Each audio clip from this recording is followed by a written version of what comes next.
Girl Tower Crush, back with another review, and this time it is for Love and Marriage Huntsville. If you haven't already, please hit my subscribe button down at the bottom.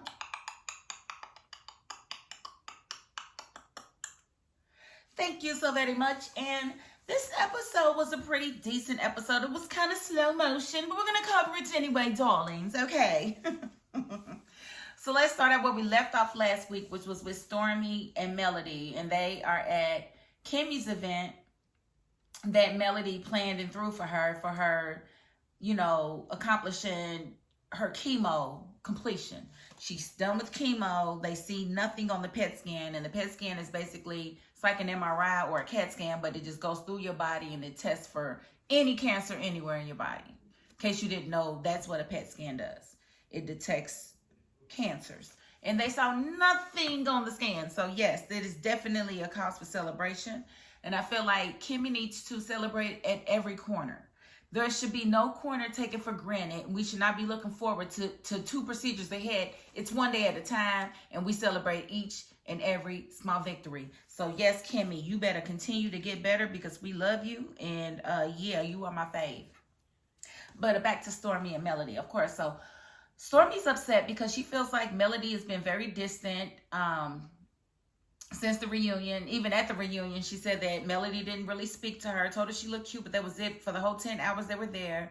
So Stormy's feeling a little neglected and kind of feeling like, what is this that we have here? Because for Stormy, it's about consistency, but Melody's like, why you didn't just DM me? I changed my number. So you only tried to text me? You didn't try to call me? You only tried to text, but you mad? Okay. So I can kind of see it from both angles. Now, I would not want my friend telling me to DM me if you need my number, but I probably would have DM'd my friend if her number wasn't working. I would have been like, do we got beef or something? Because you're not answering my text messages. I'm not just going to text you and just assume that you got an issue and just not reach back out and then can develop my own issue. Because life happens. People are grown, and grown people have events and life happenings. Let's just say that life happens. So I never want to make my friends feel like that I supersede anything that they may have going on in their lives. And if I call my friend or text my friend and I don't hear anything back, if it's important, then I'm going to probably call. If I call and I hear a different number, then I'm going to DM. What's going on? Your number's changed. What's going on? Give me your new number. I need to talk to you. And leave that at that. But I think there was just too much assuming coming from Stormy's side. On top of the fact, Melody said that they had a conversation about, you know, their lack of need for reassurance from their friends, that they weren't needy friends. But here Stormy is acting extremely needy, which I get it. Don't act like we friends. If I'm not on the list of people that you call when you say you need a break, then don't act like we're friends. And I think Melody's okay with that because Melody is very, very careful about who she calls her friend anyway. And I just feel like Stormy is coming with a lot of vitriol for no reason. Like, I don't like her mother's position on things. Like, I understand you have your opinion about stuff, but that doesn't mean it always has to be expressed. Yeah, so sometimes you can just have an opinion on something and just keep it to yourself. You don't have to even share it. You know, it's crazy how that works. How opinions work. You can keep them or you can give them.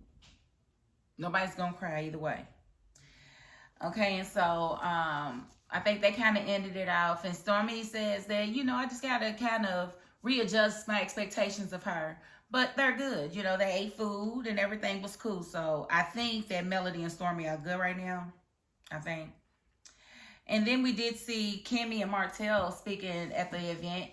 And we did see Martell. He was trying to, you know, get Melody to talk about this doggone prayer. Now, he's saying that the prayer is for them to be better co-parents. Melody saying that he was praying, he wants her to pray for them to get back together and to be better together. And she says she's not willing to pray for that. She's not going to waste God with that prayer. Waste God's time with that prayer. She said, I prayed a long time ago. He said no. He said go. I don't think there's no turning back for Melody. I mean, for TV's sake, I wish she would, because I would love to see her and Martell come back together, because again, that was some of the best TV, in my opinion, that we've been given of Black folks in reality. reality TV. I just love what the first couple of seasons of this show was. I mean, not that I don't like it now, but I'm just saying what it represented to begin with. Now it's kind of representing broken marriages, cheating husbands, sneaky links. It's given a lot more than what it was. It was given black excellence, but it's given some other drama, which I like it all. I ain't gonna hold you, I like it all. So I'm still here. So, and so Kimmy and Martell had a conversation, and Kimmy was like, it was good to have everybody there supporting her and, you know, just being there for her. And she was reflecting on how she feels like her and Maurice got together in the nick of time, because she don't know how she would deal with this actual fight if she didn't have somebody like him on her team. And she asked Martell, don't you kind of miss that, having that one person that you can go to? And he was like, that loves you, that cares about you. Hell yeah.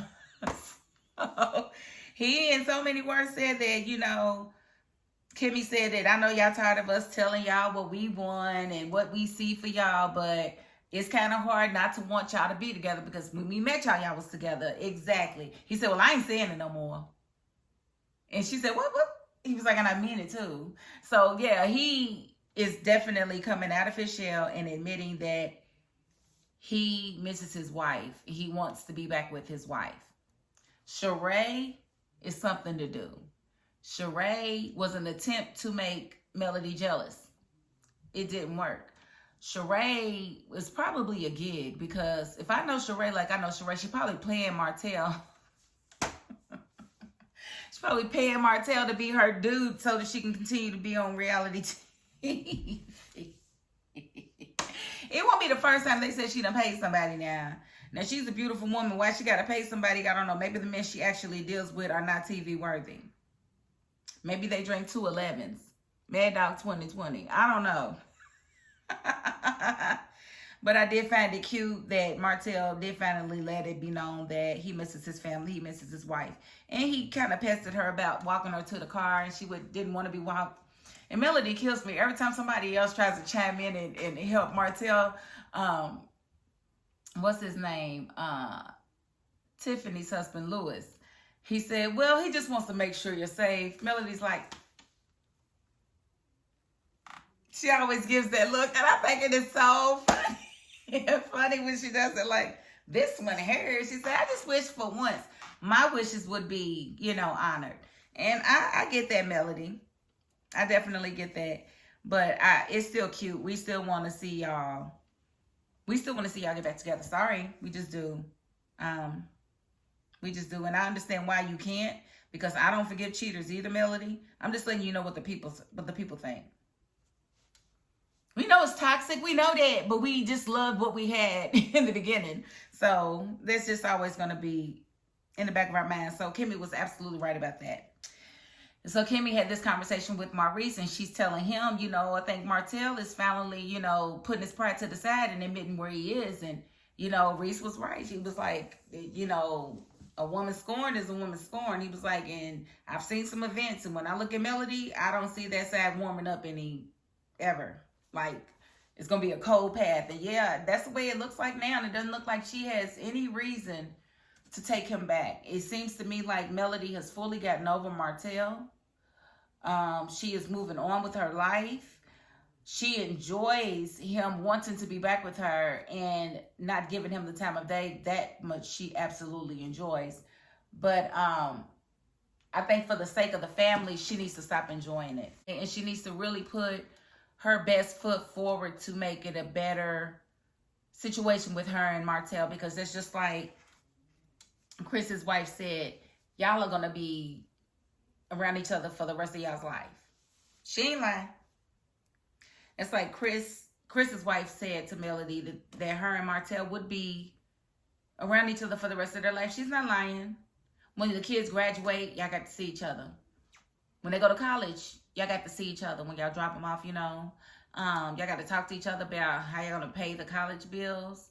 Y'all got to see each other when they get married, baby showers, gender reveals. It's all kind of things that are going to happen in the course of your children's lives that are going to mean that you two are going to have to be in the same room together and be able to coexist without causing drama. So Chris's wife was definitely on the head with that one.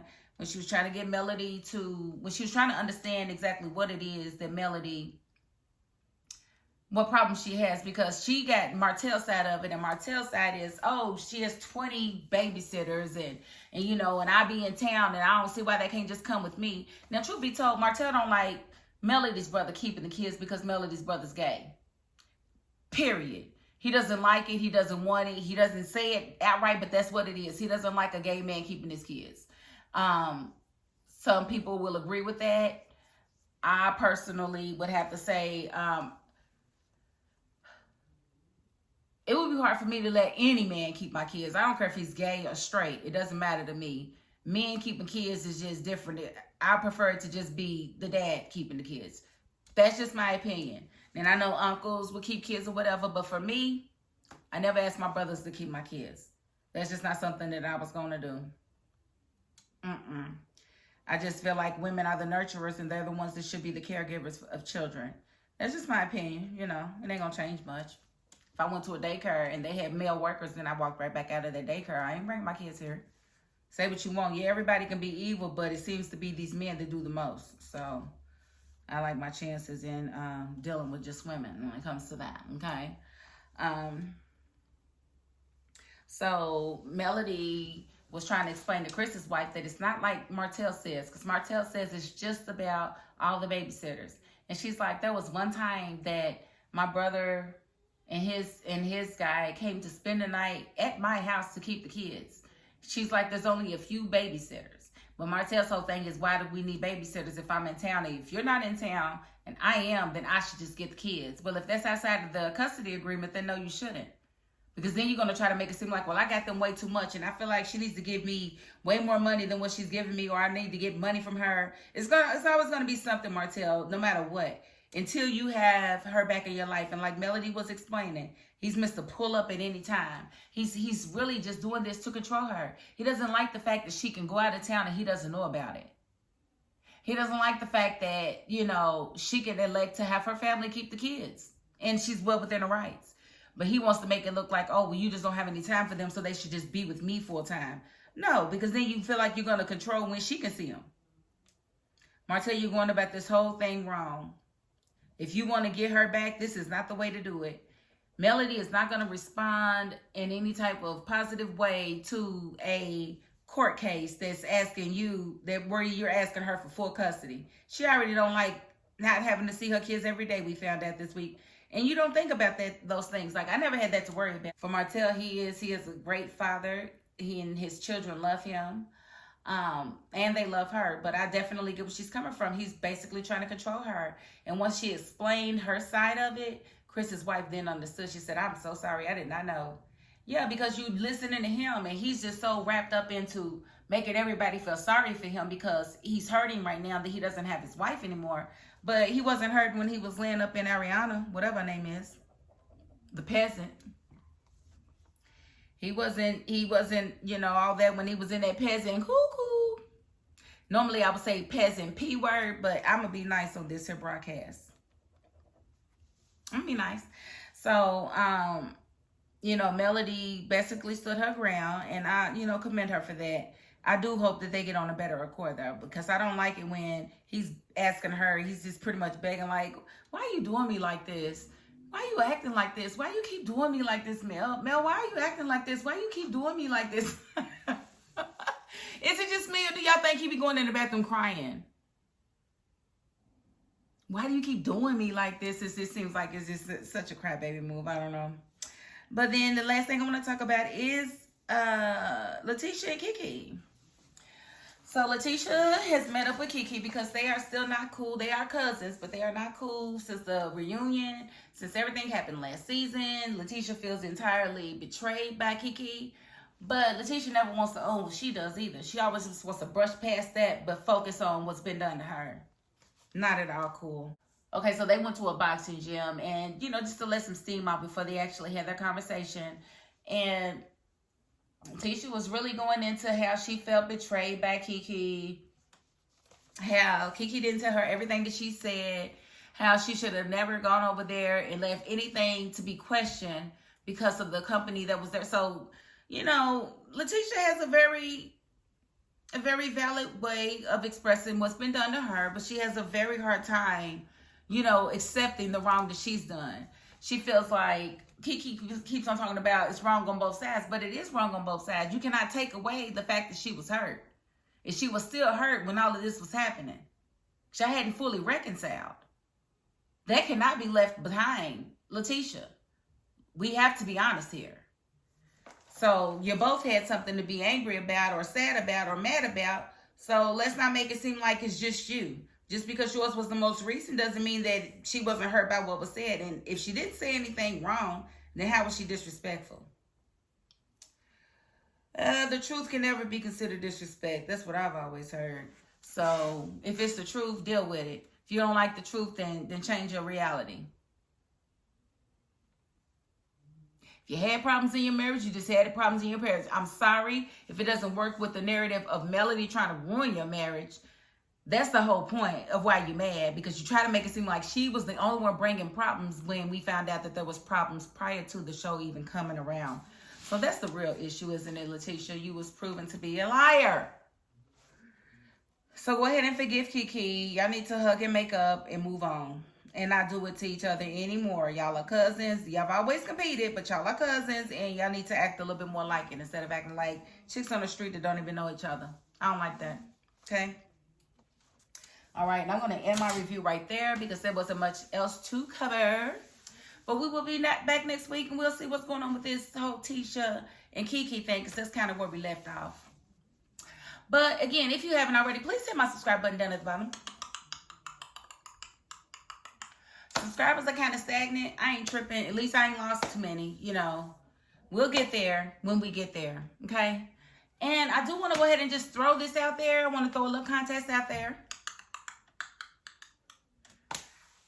I say a phrase on my channel before I end every video. And that phrase is, and that is my $5.02. If you are the first one to tell me what that phrase represents, then you will win a cash prize. My $5.02. Why does Tara Crush always say that? I've told you before, so it ain't like I'm asking you just to know. So you got to kind of know. Oh, and the only thing that you won't win if you already won this year. If you already won this year, you can't win again. But here's how you can win. You can find somebody that you know, tell them to subscribe to my channel, tell them to reply to this post with the answer, and y'all can split the winnings. Simple, right? So yes, if you can tell me why I say that is my $5.02, then you will win the cash prize. It's that easy. It's that easy. Okay? And if you ain't the subscribing type, you know what? You got to the end of this video. And that's more than I can ask of anybody. So thank you. And that is my $5.02. Peace.